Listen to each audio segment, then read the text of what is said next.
Here we are on another episode of the Life Forces podcast. Thank you so much for joining me. Because we're in Scorpio season, I've been doing some digging, right? Scorpio is about deep things, investigating emotions, taboo things, and it can also be about shared resources. It can be about finances and our relationship with things like money, especially because of the 8th house that it's associated with. And money for a lot of us can be taboo. It can be uncomfortable. It can be a place where we confront the deeper, darker parts of ourselves that we don't honestly want to deal with. And so I knew that I wanted to speak to someone about money that I really resonated with, because there's a lot of people out there talking about money, money coaches, financial experts, blah, blah, blah. But, we can't possibly vibe with all of them. And I, to be honest, don't, or, that's just not where I'm at in terms of, the way people are saying certain things or what they're sharing. But Selomé Samuel, who's my guest on today's podcast episode, did an amazing money beliefs workshop for Aura Collective that I absolutely loved. And I really just adore and appreciate her approach to money. And I think she does an amazing job at marrying, at unifying the energetic, spiritual, emotional relationship we have with money with the more practical, gotta pay your taxes, maybe consider having a budget ways of dealing with money.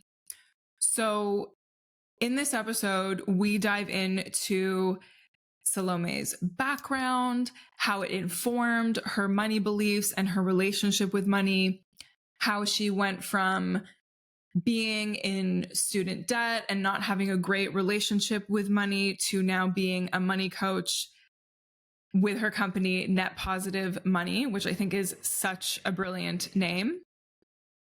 And yeah, she is a certified trauma-informed financial and life coach who wants to help people realize that anyone can be good with money, which is something that definitely comes across in everything she says, in the way that she speaks about money. And I think it's a really important point, because a lot of us, because of whatever's happened in life, our circumstances, our career path, whatever, might believe that we can't possibly be good with money or we can never have it. But she is such a great person to help us all go deeper with that, to investigate why we have those beliefs, not to just accept them at surface level. We went over so much amazing things. One thing she's really big on that I love is our relationship to money and our nervous system, and being really aware of our nervous system as we navigate different things in life in general, but especially when it comes to our finances, to not put our body in a place where it feels unsafe in terms of finances, whatever that means to you, confronting shame and embarrassment and the deeper parts of ourselves when it comes to money, which is so appropriate for Scorpio season. Yeah, we just went into so much on this episode. I know you are all going to absolutely love it. So sit back, relax, whatever you want to do in listening to this amazing episode. Actually, maybe sit back and relax, but also you might want to take notes, because it's just like mic drop moment after mic drop moment. I swear to goodness. We had a great chat. So enjoy this. If you love it, I always appreciate when you share it on Instagram, when you send it to a friend, when you rate the podcast on Apple, Spotify, or wherever else you're listening. It helps people discover it. It can help this reach the people it's meant to reach. And yeah, I appreciate you all. And I hope your November is off to a great start.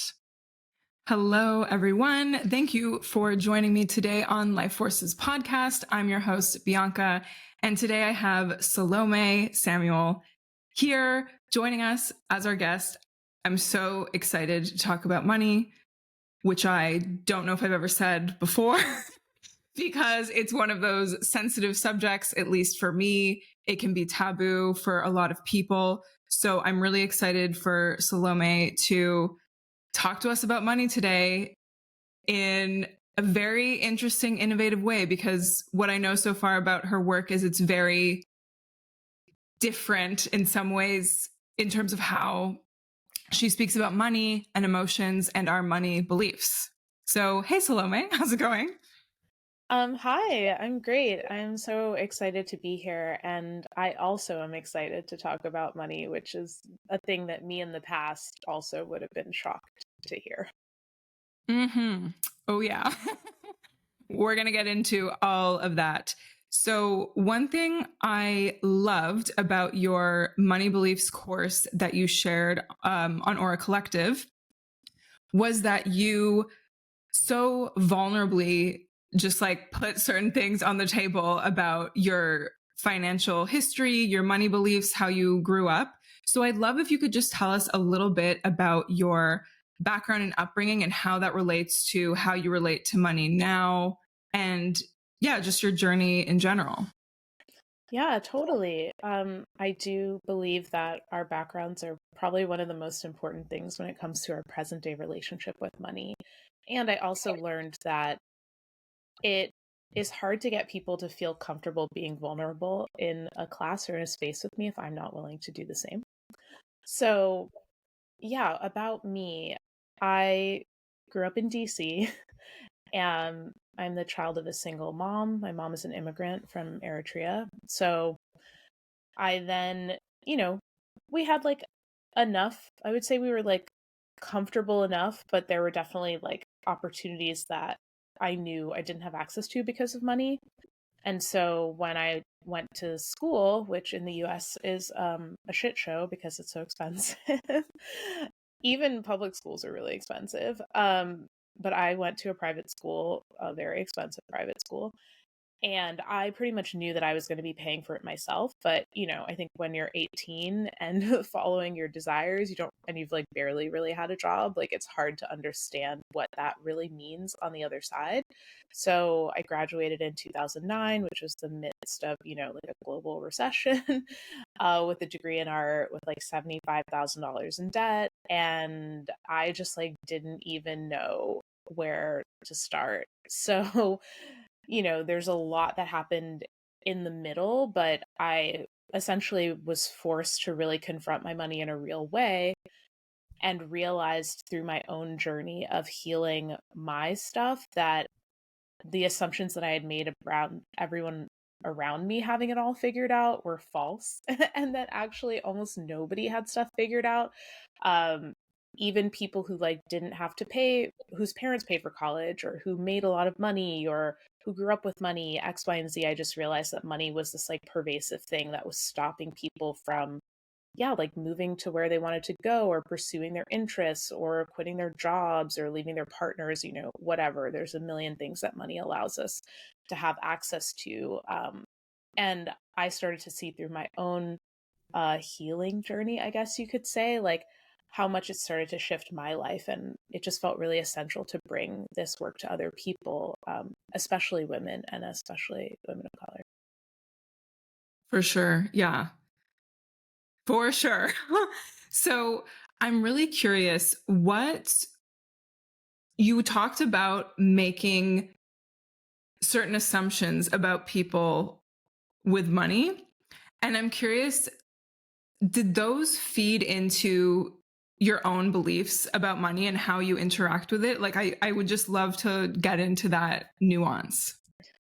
Oh my gosh. Yeah, I could talk about this like for hours and I have talked about it for hours in therapy, but um yeah, I think because I felt like I grew up in a situation where I didn't have access to like all of my desires, like if I wanted to take music lessons or do something like above and beyond, like those were not things that I had access to. So I had these thoughts that like if people like lived in a really big house or like lived with both of their parents or like didn't have to work or had their school paid for or had their parents buy them a car or like all of the things, I saw around me, I assumed that that meant that they were happy, that they were like happier than me and that they had no problems, which I think is like a very common narrative in the West, especially in America. But um yeah, and I also assumed that like if you grew up with money, that that was what like qualified you to be good with money,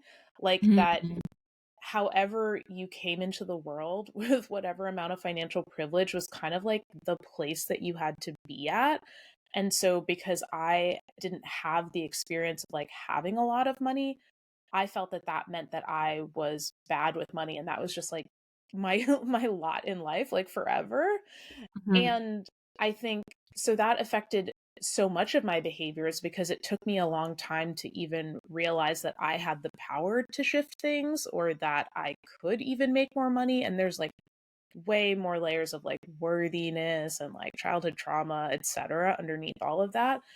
And then even in adulthood, once I started to kind of get my money stuff together, or at least not be in complete denial of it, I noticed that there were still behaviors that I would do that now seem like funny, but like in terms of like belonging, whether it was like Mhm. I felt like I needed to have the certain clothes or like the certain shoes or the certain bag or like I needed to look a certain way to like fit in appropriately because otherwise like if I didn't look the part and if I didn't spend the money in the right way, like I would never like be accepted because of this like this is all like extremely subconscious. It's not like I was going around every day like thinking this, but I think because of like my subconscious thoughts of like, oh, but I grew up like this and like, oh, my name is this and my skin color is this, etc. Like it feels like you're kind of like, or I felt, I think like I was like a fraud who was like going to get found out. And so I had to like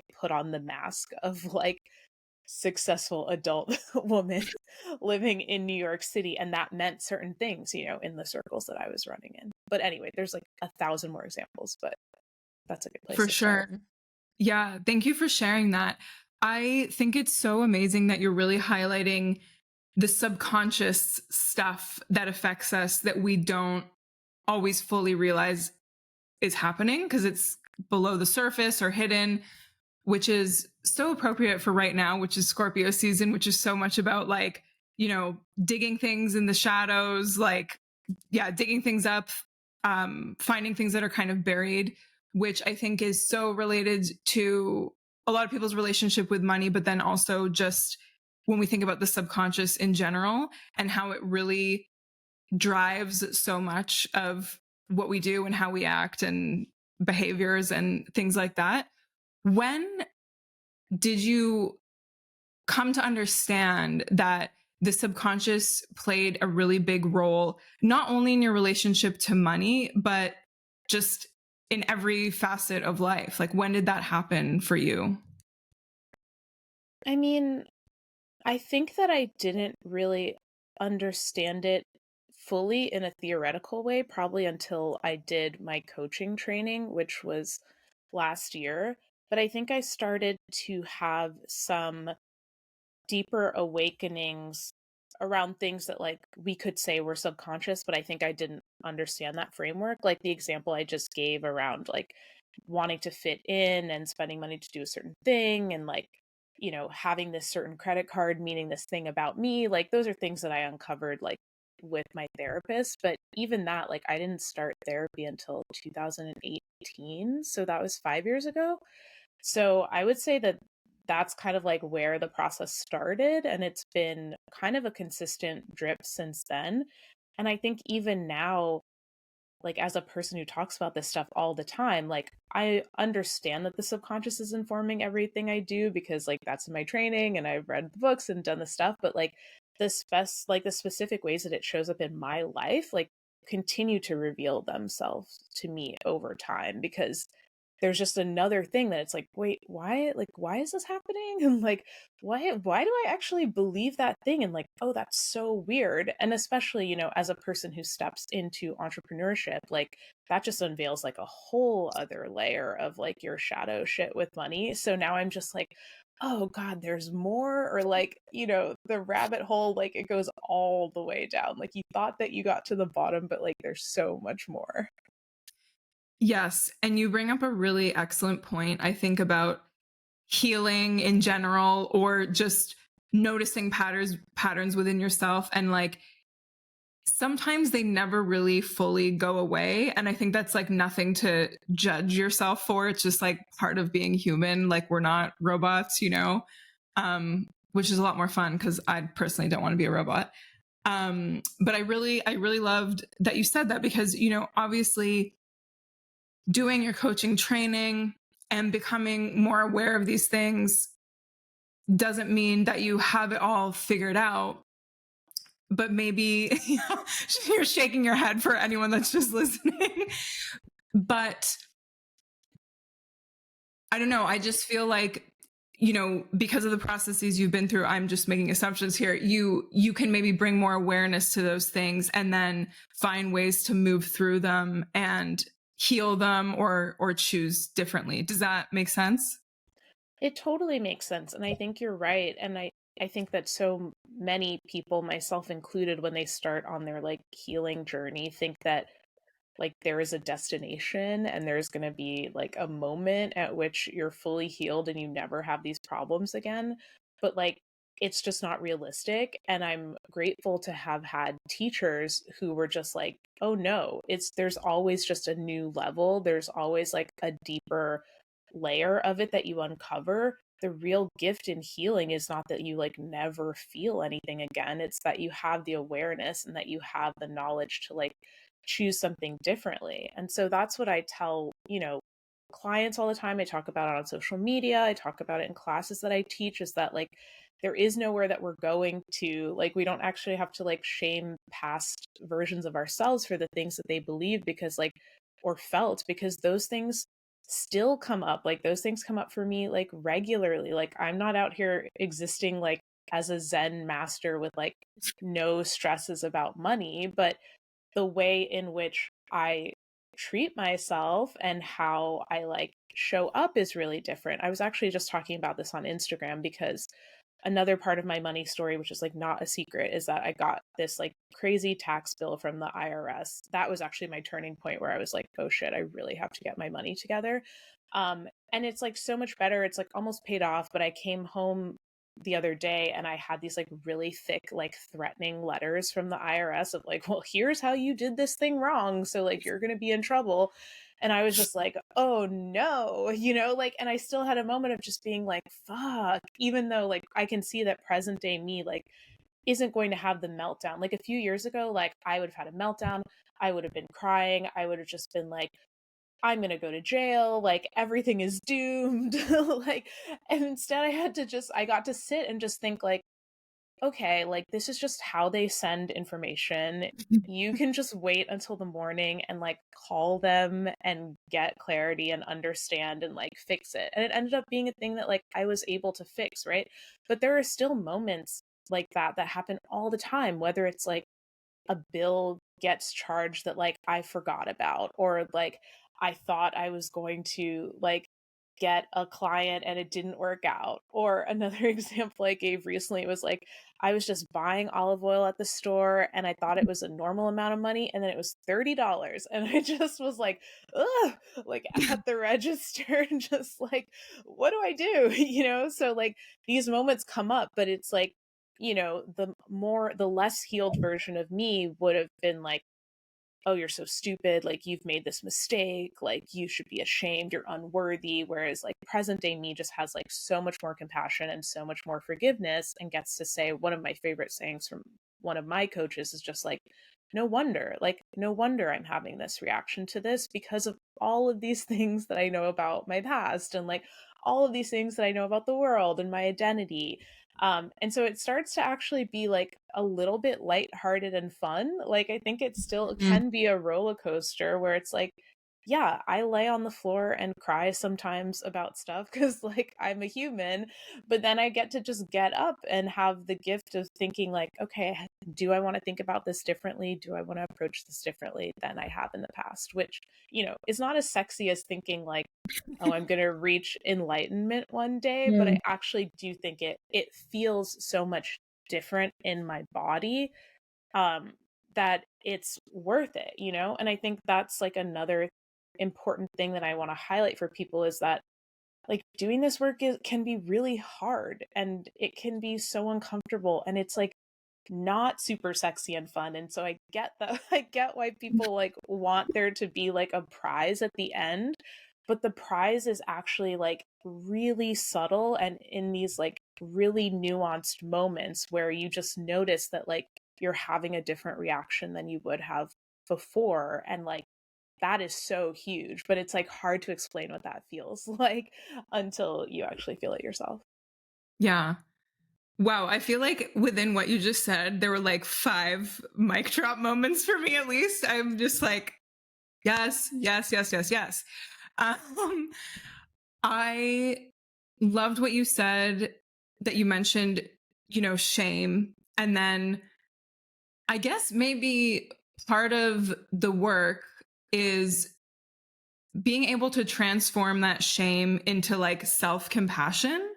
And this is something that I have definitely worked on the past few years because, yeah, I have gotten myself into not so great financial situations in the past. I've taken money for granted, blah, blah, blah. But I really used to beat myself up for it. And still now I catch myself being really mean to myself when I'm like, looking at the bank account balance or, whatever, putting certain financial pieces together and being like, okay, what was that?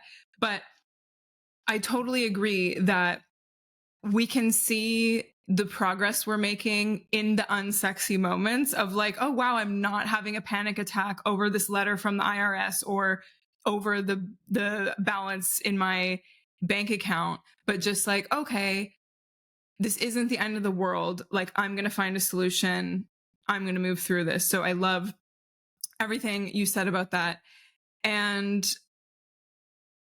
it's interesting. I'm curious, like, what you think about this, because I think a lot of maybe more spiritual teachers, when they speak about money, sometimes it can be a little bit like, you can manifest whatever you want, which, like, on one hand, I believe is true. But then on the other hand, when we're dealing with real life stuff like a tax bill, maybe that huge amount of money isn't going to come tomorrow, no matter how much we think about it, pray about it, whatever.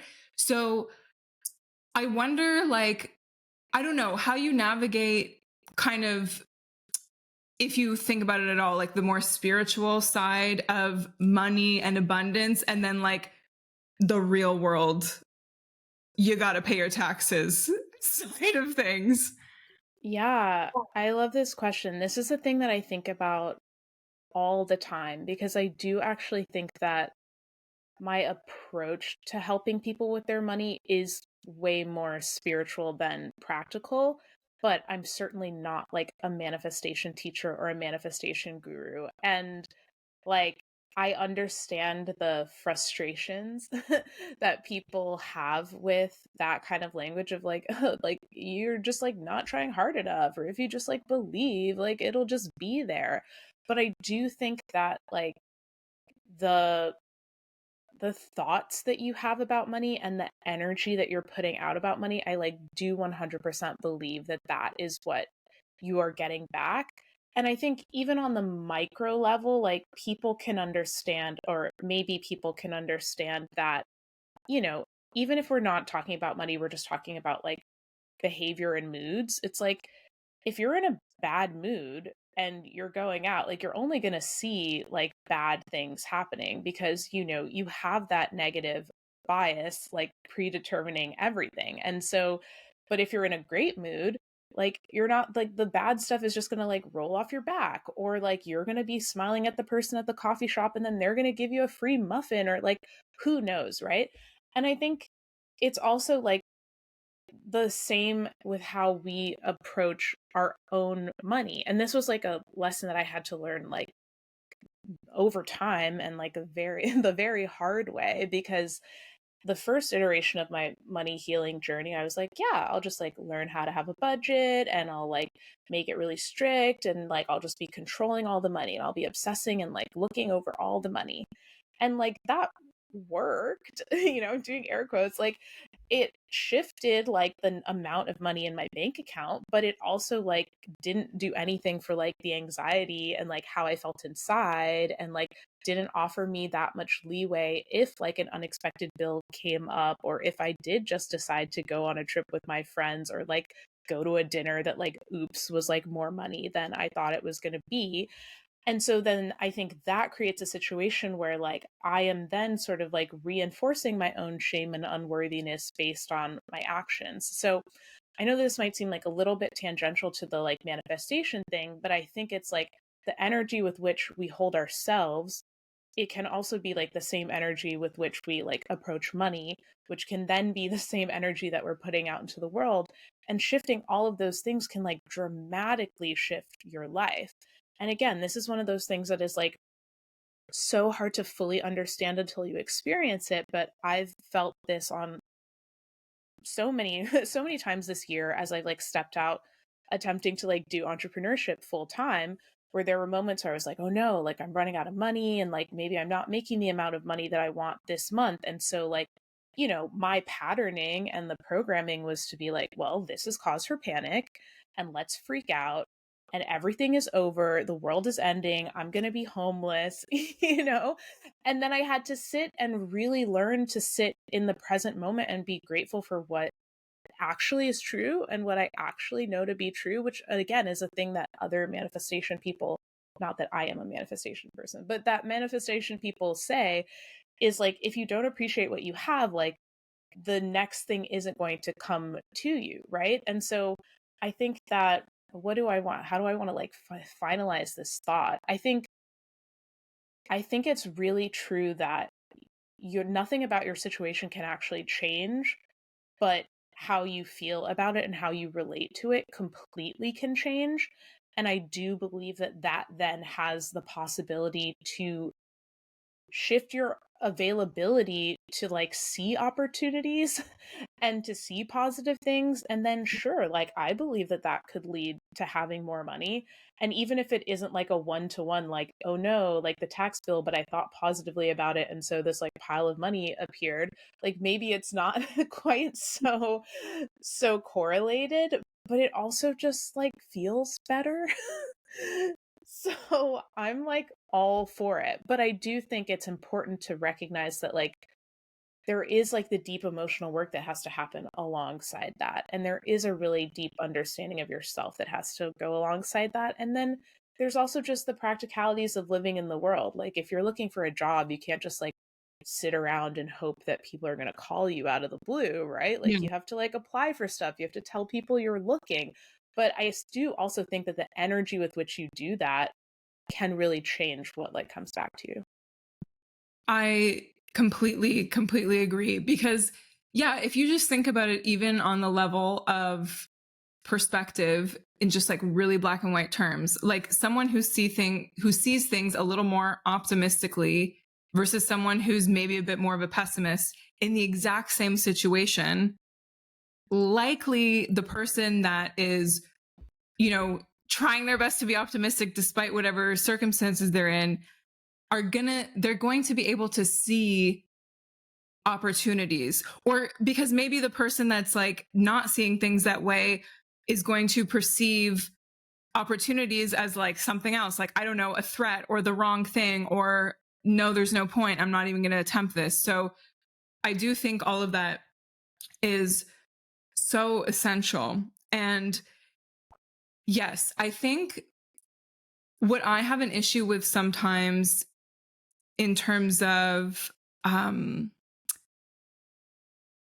yeah, the the spiritual way of seeing things, sometimes the way people talk about money in those kind of terms, sometimes I don't want to like, put out a blanket statement or whatever, is I think in some situations it can be hard to overnight like shift all your thoughts to positive thoughts and like, say the mantras and whatever, if there's the emotional side of things that you're not dealing with. That's been my experience. Once I fully let myself, as you were kind of saying, be present with all of it, feel the things, feel the emotions, whatever.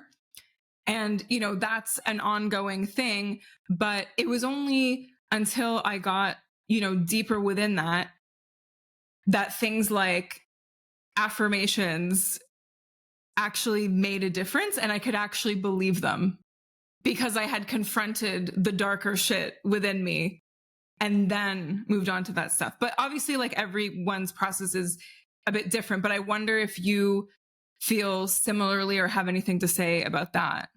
Oh my gosh. Yeah, 100%. And I think that's why I think that our nervous system and trauma is really important to address with money because there's I think that's the negative side of some of this like manifestation or just like positive affirmation work is that it's not really acknowledging the varieties of lived experiences that people have. And the reality of your nervous system is that it is trying to keep you safe.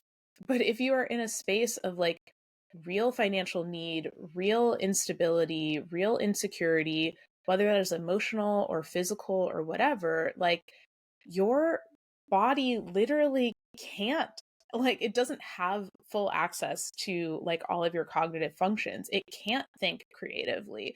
Like you're not going to see those opportunities as opportunities. Like you said, you're going to see them as threats. So it's like we have to sort of tend to like what's underneath the surface, like the basement, before we can start like, building on like a third floor addition, if we're going to use like a house metaphor. So, yeah, because like it's like, I feel so frustrated by this word because I feel like it doesn't like mean anything until you like experience it.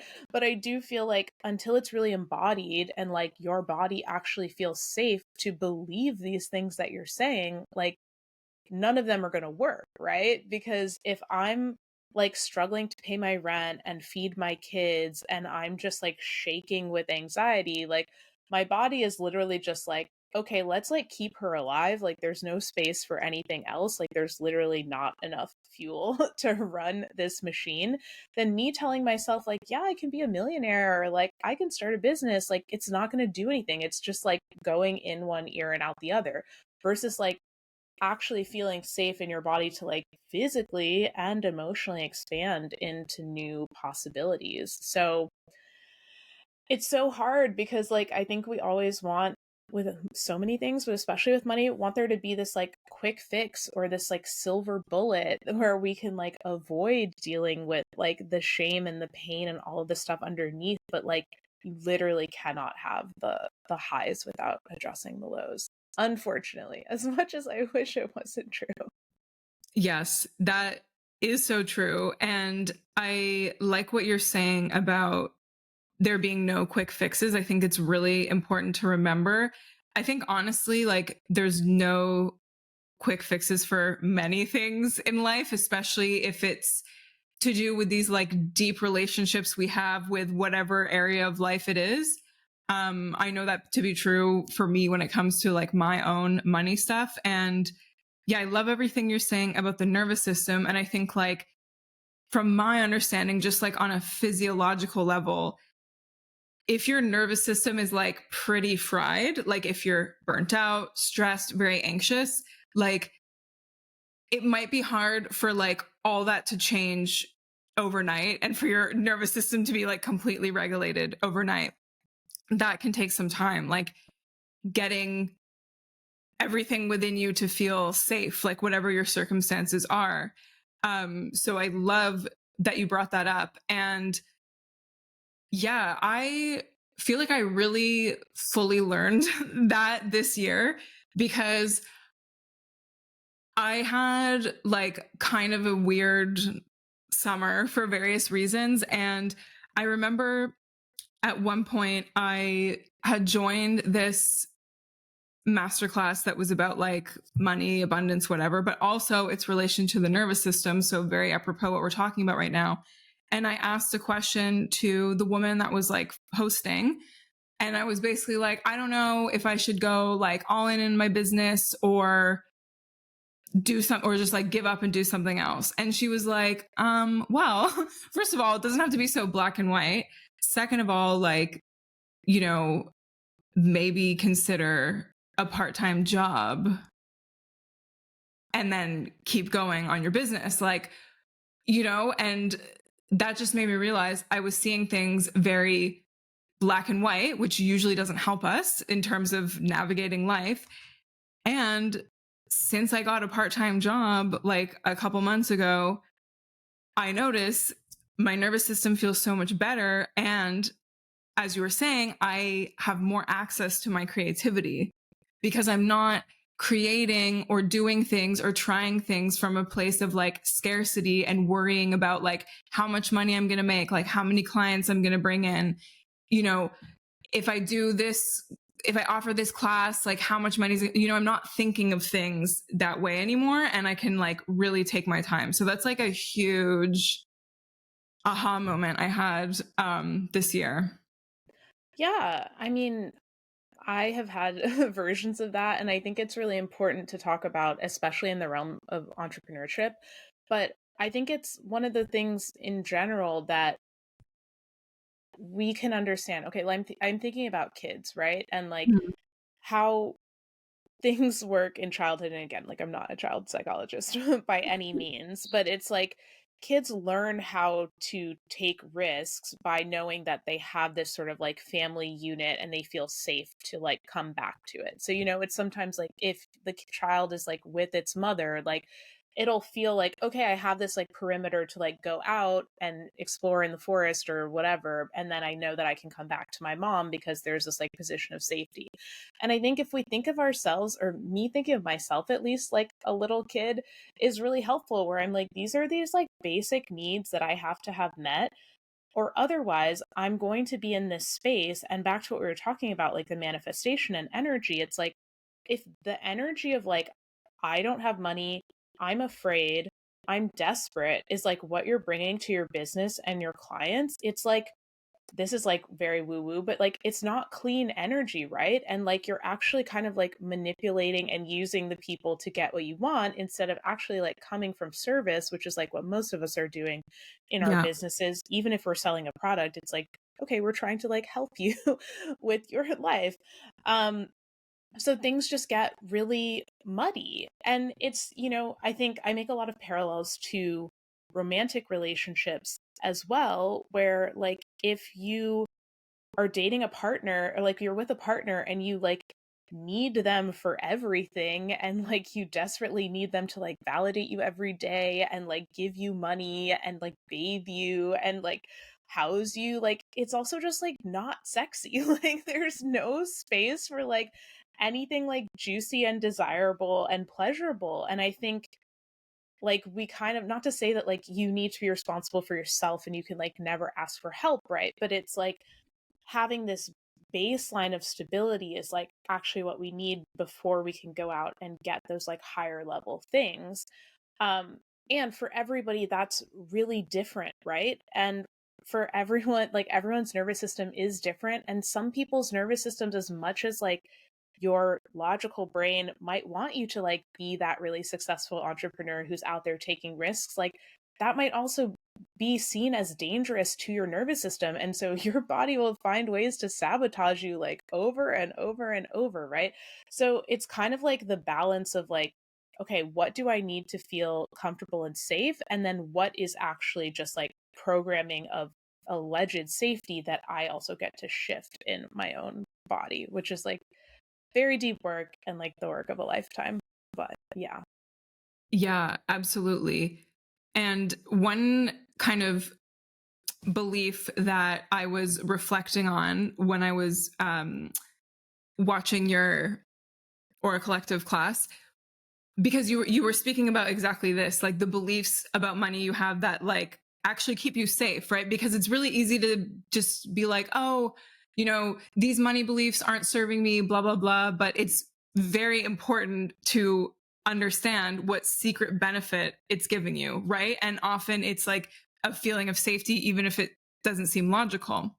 And one of them for me that I was thinking about today was because I had a little bit of a burnout from the last full-time job that I had a lot of resistance to getting any sort of a new job that I didn't feel like I had any control over, because I think secretly my body was worried about getting on the verge of burnout again. So that's something I've been understanding and has been really helpful. And talking about like your childlike self or your inner child or whatever, I feel like as I've been easing into this part-time job, along the way, I've kind of been like, see, it's okay to have this job. We're not, we're still prioritizing rest. We're still getting to do the things we want to do. And we have more resources and we don't have to worry so much about like how we're going to get our needs met. So that's been really interesting for me. And I think that is such a key thing to think about. Like, not only like, what are your money beliefs, especially the ones that aren't so helpful, but how are they benefiting you in one way or another? Yeah, there's so much in there to talk about. But yeah, I think that can be one of the hardest things for people to understand, is that leap to putting together the pieces from this thing that feels really uncomfortable to understanding like why it's actually happening.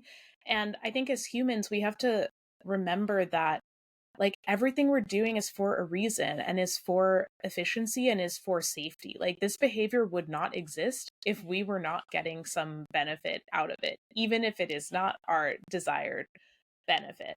And I think the thing that you said about, I mean, I have so much trauma from previous jobs. So Mm. I deeply relate to that. And I think, but that can be like just a hard thing with money in general or with life in general, is to believe that because our brains and nervous systems are wired for efficiency and to recognize patterns from the past, like that's a real thing to understand, that like the future, the idea that like something in the future could be different than a similar thing that you experienced in the past is like so, that's like very complex for our bodies to understand. And that's why Mm. they would be like, no, danger, danger, like don't do this thing.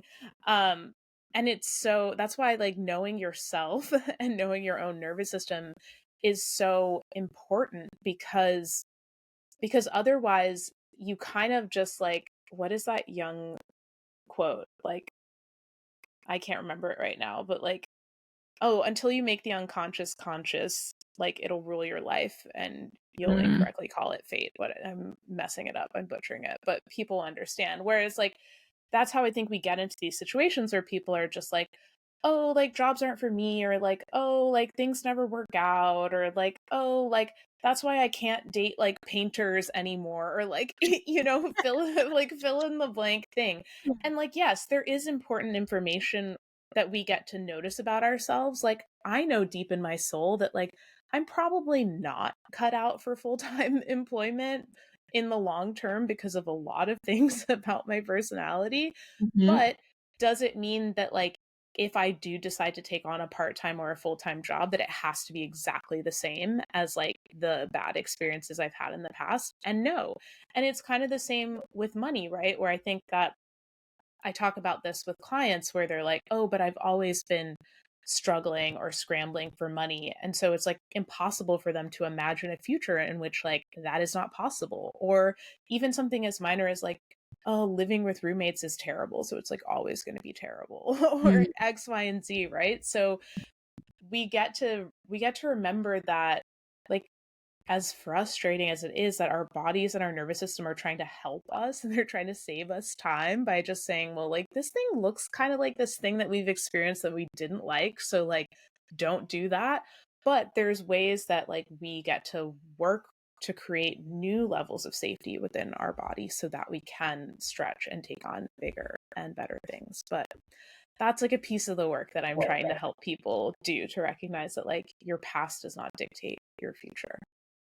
Yes, I love that so much. And I think it's really important to remind ourselves and trust ourselves as hard as it can be to understand that we're always coming to a new thing with, you know, what we've learned, and just like understanding that like we've learned something, even if we don't really fully feel it or understand it. And even if we like quote unquote make a mistake, okay, that's fine. That's more teaching, understanding, that we're absorbing, you know?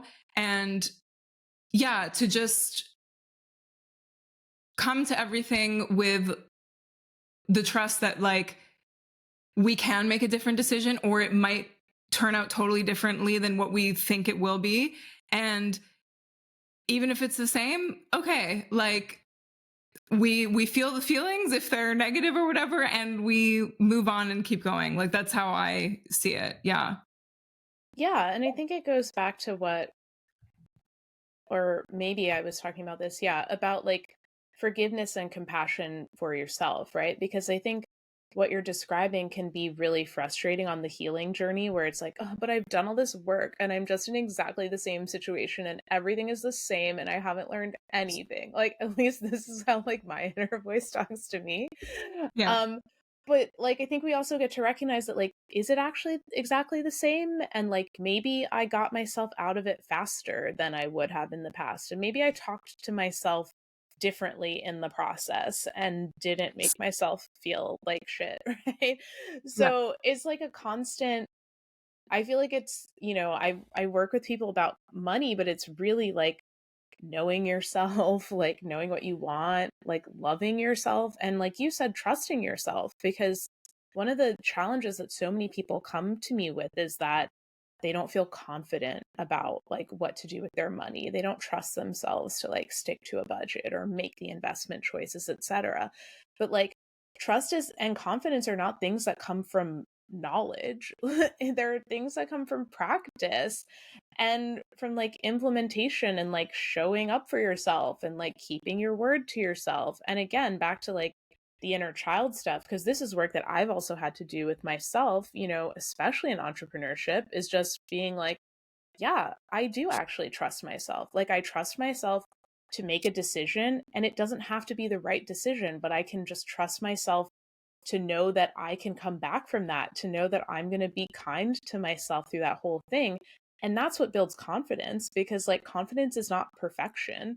And I think Mm. that, as a recovering perfectionist, I think that can be a really hard thing for people to sit with, especially with money, because there's so much, again, shaming narrative around like the right things to do with your money and like the wrong things to do with your money. And if you like get into credit card debt, well, you might as well just like end it now because like you have done this horrible thing, instead of just saying like, oh, okay, like I made this choice. I understand now the full implications of it, and I trust myself to like come back from it, because everything is ultimately like fixable in our lives. It might take longer than we like, it might be more uncomfortable than we like, but that's again like one of the biggest lessons that I learned for myself. I was saying earlier that I was just like, I'm doomed to be bad with money for my entire life.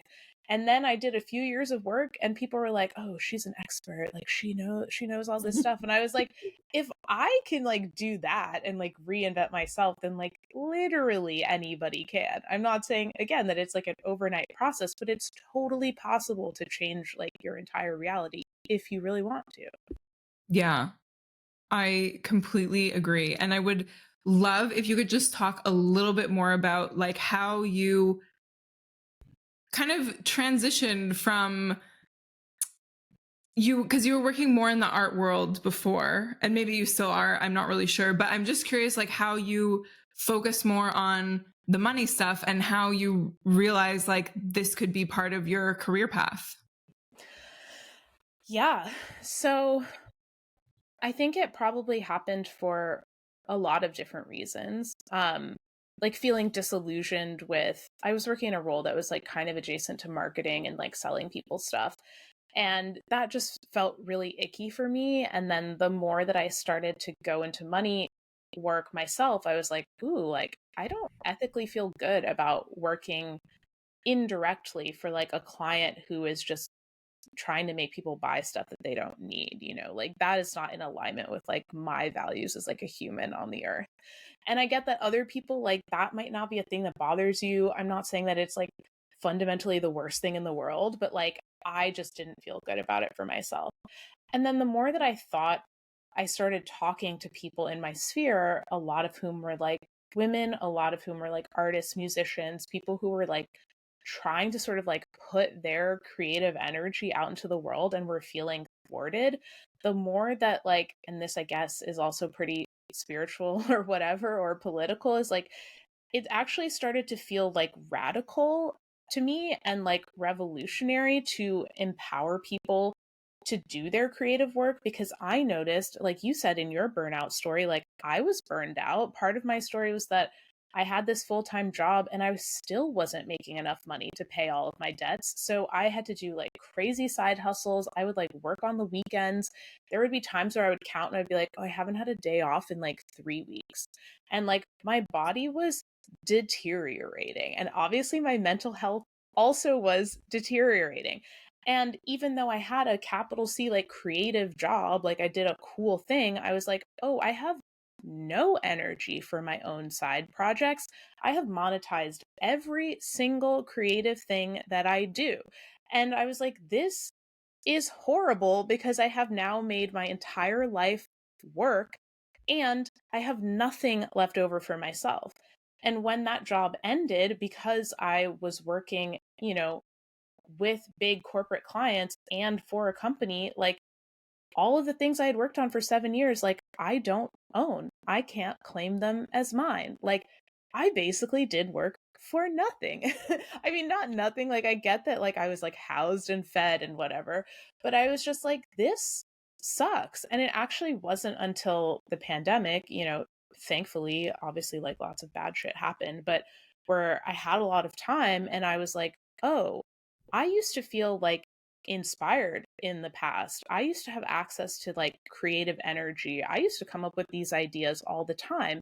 And I started to realize that money, as frustrating as a system that it is, like I'm not advocating for capitalism. I think it blows in a lot of ways, but like having more money means more time and means more freedom of choice and does mean that you get to have access to more creativity, because if you're not worried about your fucking survival every day, you actually get to have creative thoughts of like, okay, what if I did cobble these different jobs together to make something cool? What if I did do this project with my friends? What if I did start my company? And so like this is something I could like really preach on for hours, but it started to really anger me because I was like, well, who can like afford to be creative? And like, what does that mean about all of the works that exist in the world? Like, are they all just going to be like white men?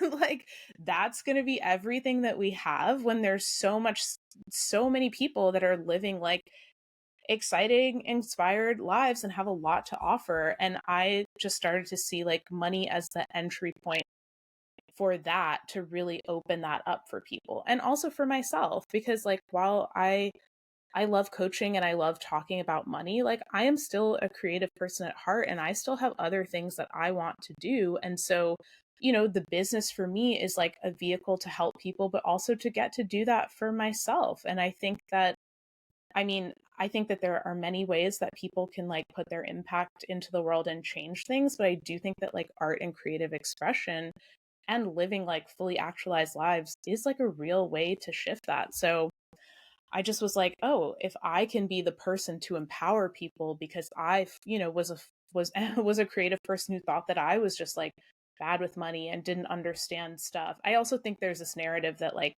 because you're like being creative and like thinking about numbers and thinking about money, or being spiritual and thinking about money, like those things don't go together. And so I want to be here to be like, actually, all of that's a lie. Like, money can be creative. Like, you deciding what to spend your money on is like a creative decision, right? Like, you saving up this money for a vacation or a podcast mic or like whatever you want, like the ways that you get to do that, you do get to be really creative about it. And I want people to help like turn those inherent skills that they have like on themselves to then just like open up more possibilities. Yes, I love that so much. I like how, because I think sometimes a lot of talk about money, especially people that are money coaches or known for, I don't know, being wealthy or helping people invest, whatever, don't always focus on like the creative aspect of it. And I like that that's what you're highlighting, because I think it's so true. And I like that you're really trying to help people dispel these myths of like, oh, if you're creative, you're going to be like broke or whatever bullshit that doesn't have to be your truth. So I really like that that's what you're passionate about. And I can feel that, yeah, you're going to help lots of people with that. So I'm excited for you. I want to talk a little bit about your astrology and human design, because I was kind of like nerding out on yours earlier today, preparing. And can I just say that your big three is like in astrology is so perfect for the work that you're doing. So for everyone watching, listening, Selomé is a Capricorn sun. So that's like boss energy. I'm responsible. I'm taking care of the resources. I'm building a legacy kind of vibes. Scorpio moon, which is like really able to get to the depth of something. So like, you know, you're exploring the emotional depth of money and so many other things. Also, like the eighth house that Scorpio is related to is about shared resources, which makes so much sense. And then you're a Taurus rising, which ruled by Venus can also be about money and values and personal resources. So I'm just like, if this person is not teaching about money, like that could be a problem. But I love how aligned that is. And another thing I really loved about your astrology is that your midheaven, which has so much to do with like your career or public persona, is in Aquarius, and Aquarius energy is so innovative. I think like I described your work a little bit like that in opening this episode. So I like that you're bringing a fresh approach to these topics that can feel like stale or scary or annoying or blah. Like you're bringing like an innovation and a lightness to them. So I think that's really cool and seems very aligned astrologically. Cool. Yeah. I love that. I know it's like, I feel like in these moments, it's always like, did I choose the path or did the path choose me? um, but yeah, I think, you know, that's also part of the journey of me figuring out my relationship to work and figuring out the money stuff is like, yeah, like I realized like I only want to do something that's really deep. I only want to do something that's really impactful, and I only want to do things that help people live like the juiciest, most luxurious lives. And like, yes, I can bring in my Capricorn spreadsheets to help you do that, but like the work, it's so funny because like people, a lot of people, you know, things are changing, but people don't necessarily know what like what is a money coach and like what do you actually do, like are you like a financial advisor? And I was like, no, actually, like money stuff is like really boring. Like I'm like, you know, I'm here to, I learned all the things to like optimize. Like I can teach you about like stocks and like interest rates and like how all that stuff works, but like that to me is like not interesting. Like the juicy stuff is like, what are you going to do with it? Like, what do you want your life to look like? What are the things that you haven't even allowed yourself to dream of because they have seemed so out of reach for you? And they still might not be like, you might not have the yacht or the like live in masseuse or like whatever, but like, what are the small ways that you can sort of like inch yourself like towards them, you know? And I think that's also, that's one of my favorite times of working with clients is like, let's think like above just like your bare minimum. Like, what are the things that like feel really delicious? Like, do you want to get acupuncture every other week? Do you want to get massages? Like, let's put your nails in your budget. Like, that's a thing that I've done for myself. And it's like so fun. And back to like the inner child stuff, I feel like, yeah, I'm always just like, how can I like delight like inner me? And like, what also are the things about my life? You know, I feel like there's so many like memes about this that are like, you're Mhm. living like the dream of your past self, or like you have something you always wanted. But I think like, yeah, it's not just money to have money for the sake of money, but it's like money to feel really good. And for me, like, again, like sounds so corny, like past me would have been like, oh, I can't believe she's saying this.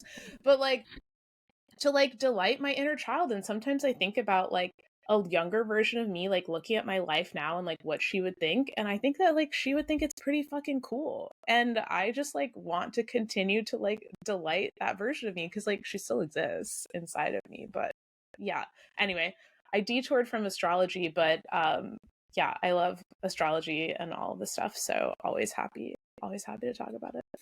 Yeah, that was a beautiful detour though. And I think, yeah, it's so important to, because yeah, it can be really easy to get into the Capricorn, like budget, spreadsheets, whatever, but and that can be very important and needed. But yeah, we have to enjoy. We have to enjoy things in general. We have to enjoy our money. And I also think it's important to like, circulate things. Because it's like when I'm paying for my whatever osteopath session, then like I'm spreading resources to that person, like things are circulating, things are moving. Like it's really interesting.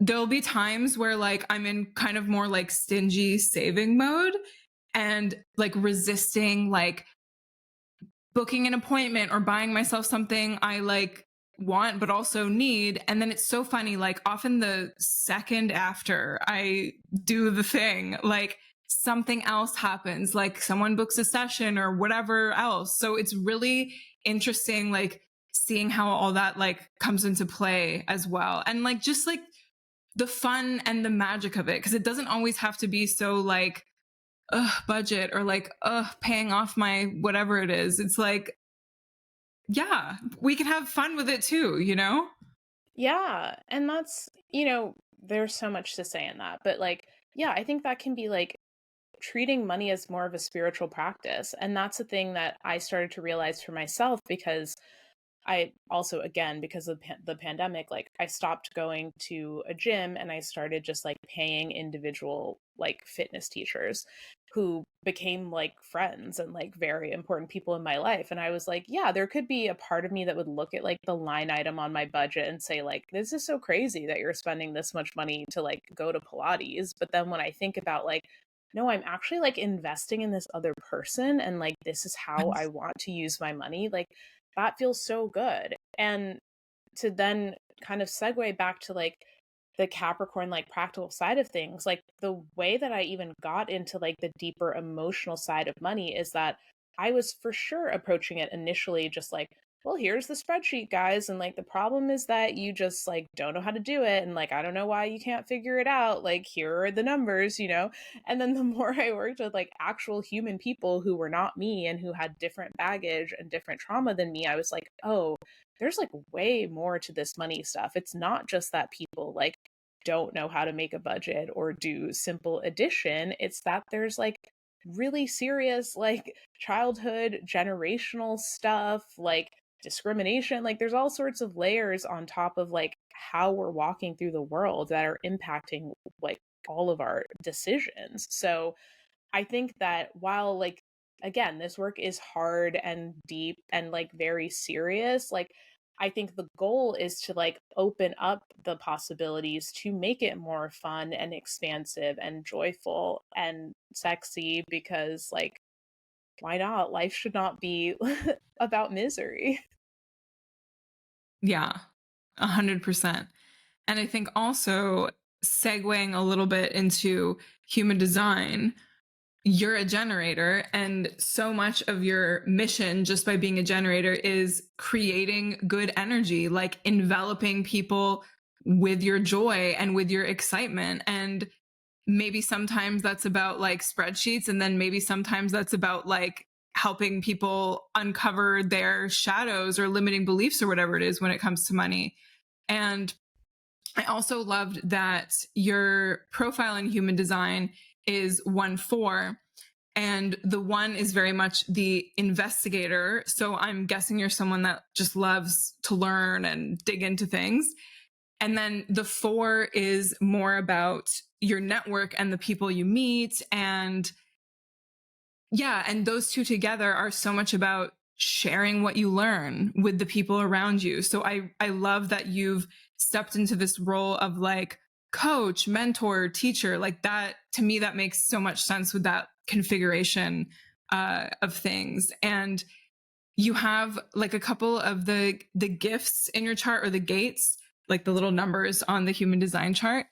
Your most prominent one is gate 58, which has different names depending on what you're reading, but it's the gate of aliveness, of joy, of vitality. So you're really meant to spread that to people and like find that in whatever interests you, you know? And it's also energy that really wants to help heal others and empower them so that they can also feel this sense of joy and vitality. And so I love that, especially when you were talking about like the fun parts of money. Like I just really felt that. So I love that so much. And then the other one that I really noticed that I thought was really relevant is you have gate 51, which is called the gate of shock, which isn't such a nice name. Other people call it like impact. And so, yeah, you're going to have an impact on people, but it's, you know, because of things that are really important to you personally. Like it's not always about like, what does the collective need? Like obviously the collective or other people need what you are sharing, but it comes from this really personal place. Yeah. And you're also quite ambitious in your own way, having this gate. Don't I know it? Yeah. Yeah, I remember the first time I got a human design reading, like I was like, I'm gonna be cagey and like not tell you anything about what Yeah. I'm working on. And like she literally was like, I don't know, I feel like you're supposed to be like teaching people about something like money or this or that. And I was like, yep, check. Like that's exactly it. Yeah, I think human design has been really helpful for me just in terms of like business stuff for sure, and just like understanding. And I think in hindsight, like I can see the ways in which like these patterns and these things that I've been doing have always been playing out. Like I am an obsessive learner researcher who then is like, hey guys, like well, here's what I found. And that's actually how this all started. Like I didn't like set out to be like, oh well, I've fixed my money, so like let me go help other people. I just like wrote up a document. I wrote an email to my friend because she was asking me for help. And then another friend asked, and then I was like, I should just like put this on the internet. And I just like posted it on Facebook because this was when, you know, people were still posting on Facebook like that, or people my age rather. And then it kind of went from there, and everyone was like, whoa. And I was like, oh, like that's when I was like, oh, people like don't know this stuff. So yeah, my entire mission is in life is like, if I can save you some time, because like I have done the research and I have looked for all of the ways out of this. So let me tell you that if this is the way for me, it's probably helpful for you. Um, yeah. But yeah, I love that that's what you see in it, because that's what I feel. But I feel like it's just becoming clearer and clearer to me over time that it's like, yes, this is exactly what you're supposed to be doing. Totally. Or at least for now, you know, like maybe Yeah. it'll change and evolve for sure, right? But it's so interesting. Human design has definitely helped me understand that, you know, it's often the things that come easy to us or that we take for granted that's what we're meant to share. And it doesn't have to be so complicated. Obviously, you know, we always need to be building our skills. And I think any good coach is always learning in one way or another, practicing, expanding their minds. But like, it's really funny how we sometimes just think everyone knows about this thing that we're thinking of all the time. And people are like, wait, what? I've never thought of it like that before. Or you say something or share something that you think is so basic. And then other people are like, whoa, wow. Like I really never thought of it that way. And you're like, oh, okay, cool. Great. Yeah. 100%. And especially, I mean, in so many parts of my life, but especially with money and the deeper that I've gone into like somatics, like nervous system trauma stuff, like I'm just like, you have trauma. And people are like, wait, what? You know, like even that is like a really radical idea for many people that, you know, is expanding as I think people are learning more about this stuff. But like even the idea that like I don't think there's a way that like me 5 years ago, like I would have been like, okay, sure, I have these things that have been like painful in my life, but they were like the big like things. And I was like, okay, there's like this big thing and I can see how it's affecting like my romantic relationships or whatever, but like money, like whatever. But then like the more that you go in, you're just like, oh, or like you might think like, oh, it's all this one parent's fault. It's like all of them, you know? And then the more you go, you're like, oh, okay, it's both of you and it's also me and it's also generational stuff and it's also society. Yeah, there's just so much. So yeah, for now it's money. And I mean, it's not a joke, but I do always say that like, yeah, my work is around money, but like really this could be substituted for like literally anything in your life because it's all the same. Like the relationship that you have with money is often very parallel to like romantic relationships or relationships with your family or relationships with your friends, relationships with yourself. So, like, the beauty of doing this work is that it does really start to ripple out, and you start to see, like, how everything in your life can start to expand once you better understand, like, what's underneath the surface. Yes, completely. And yeah, things are always interconnected, often in a way that we really don't understand or is not logical. So I think that's a really good point to make that, yeah, doing work on money and your relationship with it will definitely have like a ripple effect to basically everything else in your life, I would argue. I want to wrap up a little bit. I still have like a few more fun questions, but I want to just ask if you have one specific tip or question or thought to leave us with in terms of thinking about our relationship to money or improving it? I know that's really vague, but whatever comes to you right now. Yeah, I think what I usually invite clients to do to start is to really understand the beliefs that they're working with, because from there you can start to go backwards to like what were the events that led to me having that and how are these beliefs impacting my behaviors in the present. And so a lot of this is stuff that, you know, past me resisted, like journaling prompts. I was just like, "Ugh, I'll read the book, but like I won't do the prompts." And then I was like, okay, this is dumb. You can't just like, well, I thought it was dumb. Like because you can't really like read about money stuff and then just shift your relationship about money. It's all about self inquiry and self understanding. So if you don't understand where you're coming from, there's no way that you can shift anything. So some really easy prompts to get started with are things like money is. Like my dad was blank when it came to money. My mom was blank when it came to money. And this is stuff I talked about in the workshop.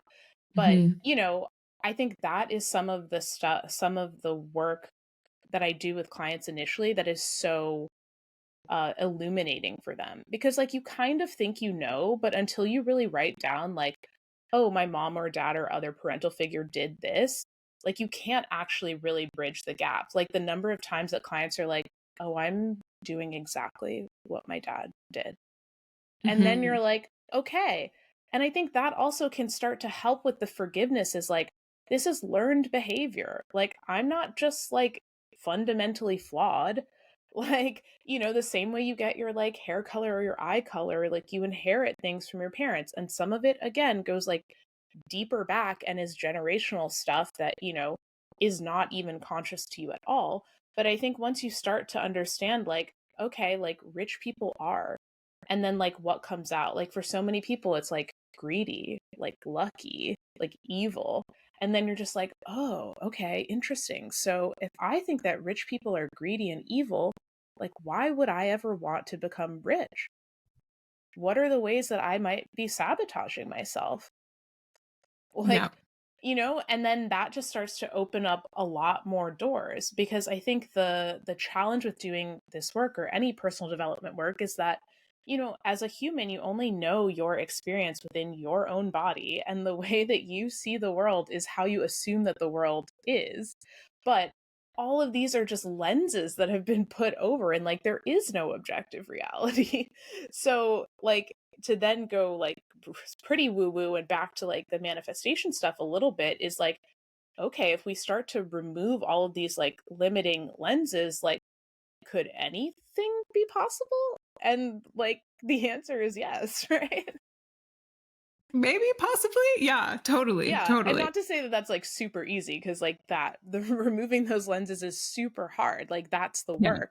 But once you start to see like, oh, I've been making all of these decisions on the assumption that like this thing is true, and if that's not true, then what does that mean, you know? And maybe like a clear example can be tangible. Like for me, I had a job and I was making like, you know, a certain amount of money a year. And in my mind, there was no way that I could make more money than that. I was like, this is it. I've peaked. And like, there wasn't a way I could make more money than that at that job. Like, I now understand that in hindsight. But like, people get paid all sorts of different amounts of money to do different work for no fucking reason, right? So, like, why is that true? But like, what did me believing that that's the maximum amount of money that I could make do for me? It meant that like, oh, I can't get another job that pays me more, so I have to do all of these side hustles to fill in the Mm. blanks. Like, I have to monetize all of my creative skills, whether it's like DJing or photography. I have to burn myself out because there's no way that I could be comfortable with money and have it be easy. Like, the only way that this could happen for me is for it to be hard. And that's another belief, right? Like, that Mhm. earning money has to be hard.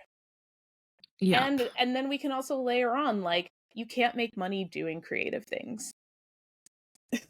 And so I was like, oh, well, so I'm making this amount of money doing a creative thing.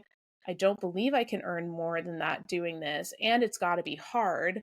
So I'm like trapped. Like, either I have to like go be an accountant, or like I have to live in this like hell of my own creation.